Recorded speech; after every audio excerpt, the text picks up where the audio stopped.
നമ്മുടെ സമസ്ത കേരള ജംഇയ്യത്തുൽ ഉലമയുടെ മഹാന്മാരായ പണ്ഡിതന്മാർ നമ്മെ ഫെബ്രുവരി 8-ാം തീയതി കർണാടക കാസർഗോഡ് കുണിയയിലേക്ക് ക്ഷണിച്ചിരിക്കുകയാണ്.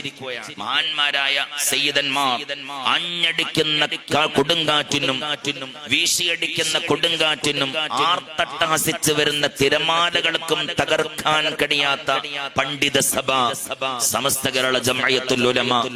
ആ മഹത്തായ പണ്ഡിത സഭയുടെ മഹാനായ നേതൃത്വം സയ്യിദുൽ ഉലമ തങ്ങൾ ഉസ്താദ് അവറുകൾ ജ്ഞാനത്തിന്റെ നിറകുണം അക്ഷരങ്ങളെ വാക്കുകളാക്കി, വാചകങ്ങൾ ആശയങ്ങളാക്കി, അറിവിൻ സാഗരത്തിന്റെ അലമാലകൾ ഉയർത്തുന്ന ലോകത്തിന്റെ അനുഗ്രഹീത പണ്ഡിതൻ മഹാനായ സയ്യിദുൽ ഉലമ തങ്ങൾ ഉസ്താദ് അവറുകൾ നമ്മെ വിളിച്ചിരിക്കുകയാണ് കാസർകോട്ടേക്ക്.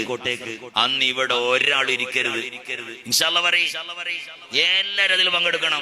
ഇൻഷാ അല്ലാഹ് പറയ്, ഒന്ന് കൈപൊന്തിച്ച് ഇൻഷാ അല്ലാഹ് പറയ്. അല്ലാഹുവേ തൗഫീഖ് നൽകണം റബ്ബേ. ആ പാൽക്കടലിൽ സംഗമിക്കാൻ ഞങ്ങൾക്ക് ഭാഗ്യം നൽകണം റബ്ബേ. ഒന്ന് കൈപൊന്തിച്ച് തക്ബീറില്ലേ? അല്ലാഹു അക്ബർ, അല്ലാഹു അക്ബർ, അല്ലാഹു അക്ബർ, ലാ ഇലാഹ ഇല്ലല്ലാഹു, അല്ലാഹു അക്ബർ, അല്ലാഹു അക്ബർ വലില്ലാഹിൽ ഹംദ്. സമസ്ത വിളിച്ചു, സയ്യിദുൽ ഉലമ വിളിച്ചു. ആ വിളിക്ക് നമ്മൾ ഉത്തരം നൽകുകയാണ്. അല്ലാഹു തൗഫീഖ് നൽകട്ടെ. ആ സദസ്സിൽ നമുക്ക് ഒരുമിക്കണം, നമുക്ക് ഒരുമിച്ച് കൂടിയിരിക്കണം, ദുആ ചെയ്യണം നമ്മുടെ ആഖിബത്ത് നന്നാവാൻ. മഹാന്മാരായ പണ്ഡിതന്മാരും സയ്യിദന്മാരും ഇരിക്കുന്ന സദസ്സിലല്ലാതെ എവിടെന്നാ പിന്നെ ദുആക്ക് ഉത്തരം എവിടെന്നാ? പട്ടിക്കാട് ജാമിയ സമ്മേളനം നടക്കുന്ന സമയത്തിൽ കീശേരി ഉസ്താദ് പറഞ്ഞൊരു വാക്കുണ്ട്. എന്താണ്?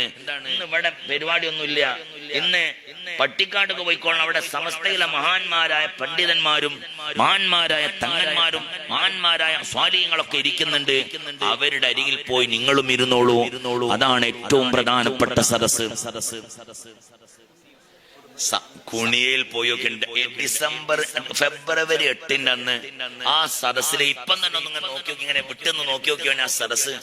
മഹാന്മാരായ സയ്യിദന്മാർ, മഹാന്മാരായ പണ്ഡിതന്മാർ, മഹത്തുക്കളായ ഔലിയാക്കന്മാർ വിലക്കിയിരിക്കുന്ന സദസ്സിൽ ഏതെങ്കിലും ഒരു സദസ്സിന്റെ ഒരു മൂലയില് കുണിയൽ കസേര കിട്ടിക്കൊള്ളണമെന്നില്ല.